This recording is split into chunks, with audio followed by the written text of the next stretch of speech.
The Odinic Mysteries. The date of the founding of the Odinic Mysteries is uncertain, some writers declaring that they were established in the 1st century before Christ, others, the 1st century after Christ.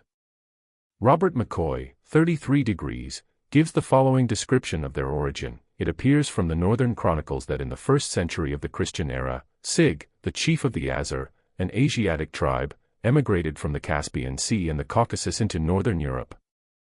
He directed his course northwesterly from the Black Sea to Russia, over which, according to tradition, he placed one of his sons as a ruler, as he is said to have done over the Saxons and the Franks.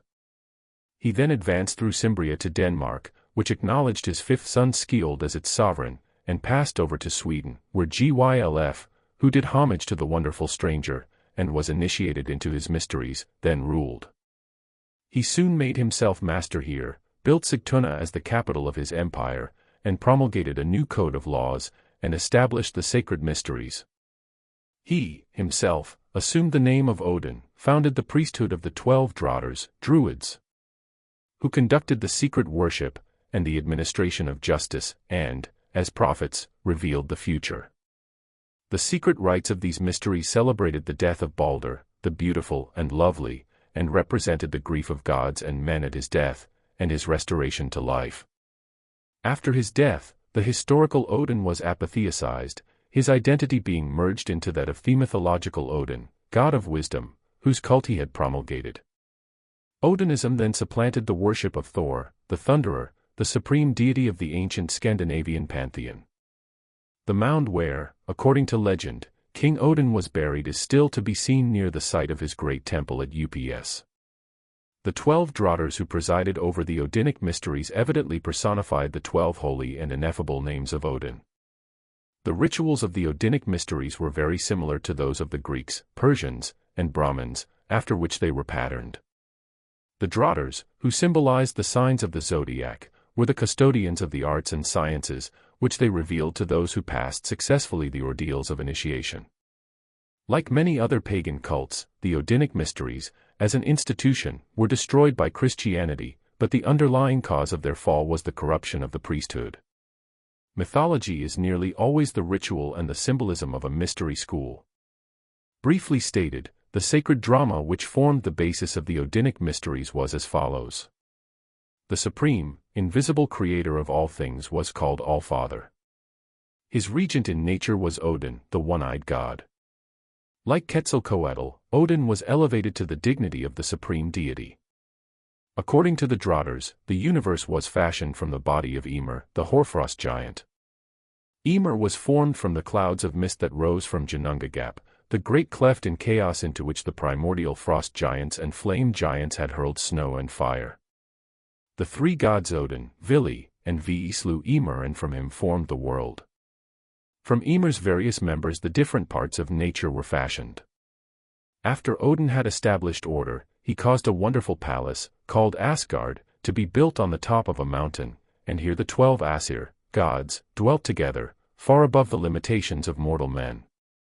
On this mountain also was Valhalla, the palace of the slain, where those who had heroically died fought and feasted day after day. Each night their wounds were healed and the boar whose flesh they ate renewed itself as rapidly as it was consumed. Balder the Beautiful, the Scandinavian Christ, was the beloved son of Odin. Balder was not warlike, his kindly and beautiful spirit brought peace and joy to the hearts of the gods, and they all loved him save one. As Jesus had a Judas among his 12 disciples, so one of the 12 gods was false Loki, the personification of evil. Loki caused Hathor, the blind god of fate, to shoot Balder with a mistletoe arrow. With the death of Balder, light and joy vanished from the lives of the other deities. Heartbroken, the gods gathered to find a method whereby they could resurrect the spirit of eternal life and youth. The result was the establishment of the mysteries. The Odinic Mysteries were given in underground crypts or caves, the chambers, 9 in number, representing the 9 worlds of the mysteries. The candidate seeking admission was assigned the task of raising Balder from the dead.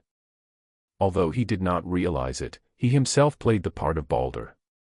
He called himself a wanderer. The caverns through which he passed were symbolic of the world's end. Spheres of nature.